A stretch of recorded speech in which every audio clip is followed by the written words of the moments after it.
This is the LEGO Star Wars Set 75339, the Death Star Trash Compactor Diorama. It's released in 2022. It has 802 pieces, and it retailed for an impressively high $90. Now, out of the three dioramas that launched in that 2022 first wave, this one included the most minifigures with 6. And of course, it depicts that famous scene from A New Hope where the gang is going to get crushed in a trash compactor unless C3PO and R2D2 can save them in time. Something that is great about this diorama is that it includes all the characters you would expect from that scene. Princess Leia is very well represented here in her episode 4 outfit with her hood and everything. No leg printing or anything, but I don't think it really needed it because, there's not too much detail they could have put on there anyways. It's a good looking Leia. Her second face is very calm and assured, but I figured that was not the one to display with the trash compactor, considering everyone is kind of stressed out in this scene. We also get a Chewbacca figure here, and this is the same one that we've been getting recently. He's got some really nice leg printing.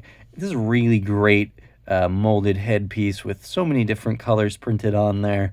Even the silver for his ammunition belt there. It's just really, really good. Chewbacca, they have just figured him out completely by now and are really cranking out some great Chewbacca figures.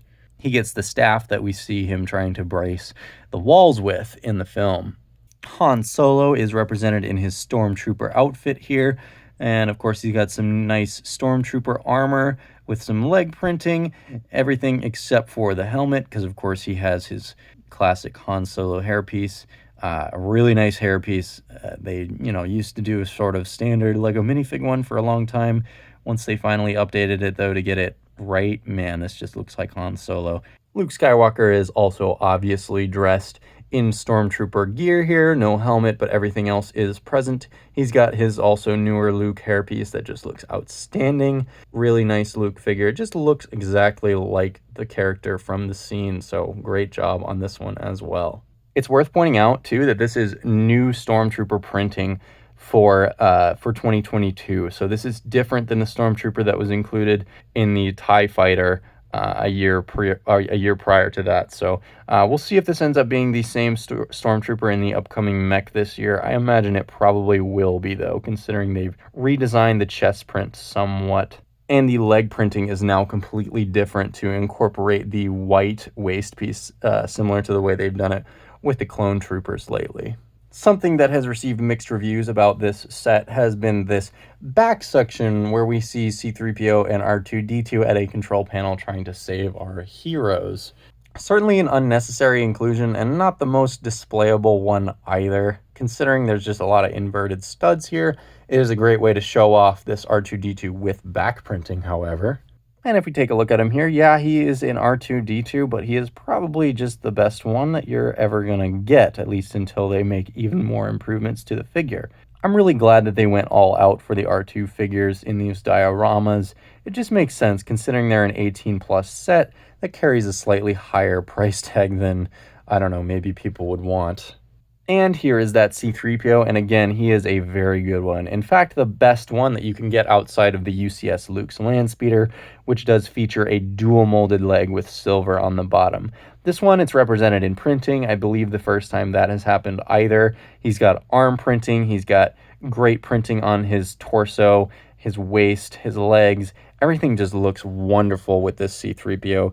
He's got the yellow printed eyes that really pop as well. Lots of colored wires in there. A really great C3PO figure. Like I said, the best one you can get outside of the UCS Luke's Landspeeder. And personally, for a much cheaper set that I just wanted more anyways, this one seems to be more worth it.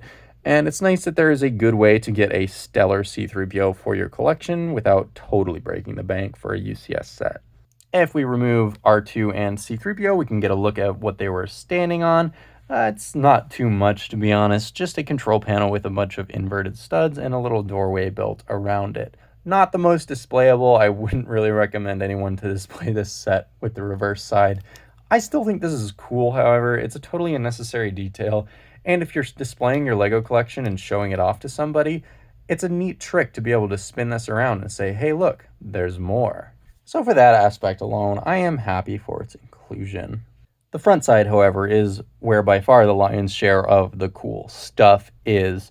We have a quote on the very front that says, "One thing's for sure, we're all going to be a lot thinner," plus a printed LEGO Star Wars logo piece. Thank goodness both of those pieces are printed, and hopefully they continue to be that way in the next wave of dioramas. Hopefully they never put stickers there like they did with the Indiana Jones diorama. The whole thing is surrounded by this black border with a couple of silvery grill pieces just to throw some visually interesting stuff in there. If we take a look at our set here with a bit of free cam, we can see that there is a lot of garbage, a lot of dirty water, and some pretty fun details in here. For example, the back wall is pretty well represented. That's what it looks like. Unfortunately, no opening door there, and I think that's what a lot of people would have rather seen than the reverse side with C-3PO and R2-D2, or if they could have done both. I mean, that would have been spectacular. Feels like a feature that really could have easily gone into this set and just didn't. You can see we have droid parts, just tubes and little, you know, things here in the trash. It looks nice. It doesn't look, it doesn't look too thought out. It looks random, which is good, even though it's obviously all thought out and designed. All of these are actually attached via standard Lego methods. There is no free floating trash in here, which is nice. It means you can flip this thing upside down if you want to. You can move it, you can shake it, and you don't have to worry about anything falling out. Now, all of the spots for the minifigures are preset there for them to be. There's, I mean, only a couple other possibilities where you could put them, like, you know, you could put Leia here if you really wanted to, but there are pre-designed spots for you to put the minifigures, and those are based on, you know, roughly where they were standing in the film. So, or in Luke's case, kind of falling and thrashing around. But either way, those are definitely there by design, and I recommend you displaying it the way that it is set out for you. By far the most fun feature of this set is the trash compactor feature itself.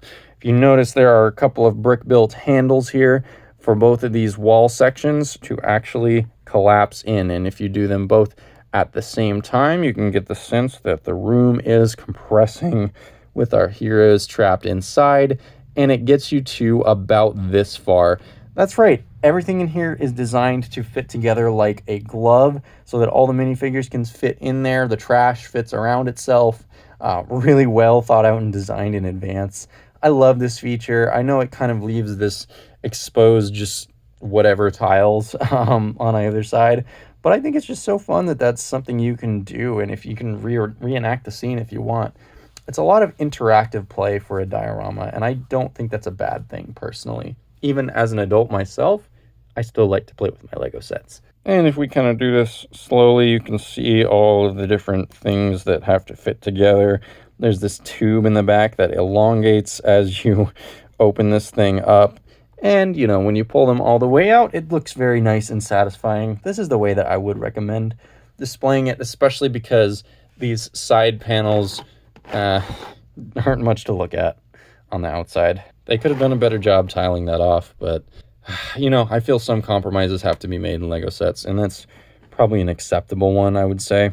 So overall, I have to say this is a really great diorama, considering the play features it has. It could have had more, yes, but the fact that it does have some scene-accurate play features at all, plus including 6 minifigures, I mean, this one set, you can really get every single member of that Death Star gang besides Obi-Wan, which I think is really cool. Especially for someone getting back into Lego collecting, this is a great set if you like the original trilogy for that specific reason, and because of the iconic scene that it depicts.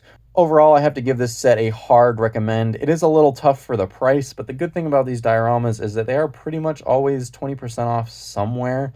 So snag this one for a sale. If you really want to wait for it to go on clearance, you can, but I kind of think these dioramas might be the type of set to appreciate quite a lot after retirement, since there are 18 plus collector sets, especially the ones with good minifigures.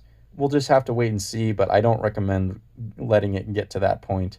Definitely scoop this one up on sale if you can. That's all for this video. Thank you guys so much for watching. I will see you guys in the next one. Goodbye.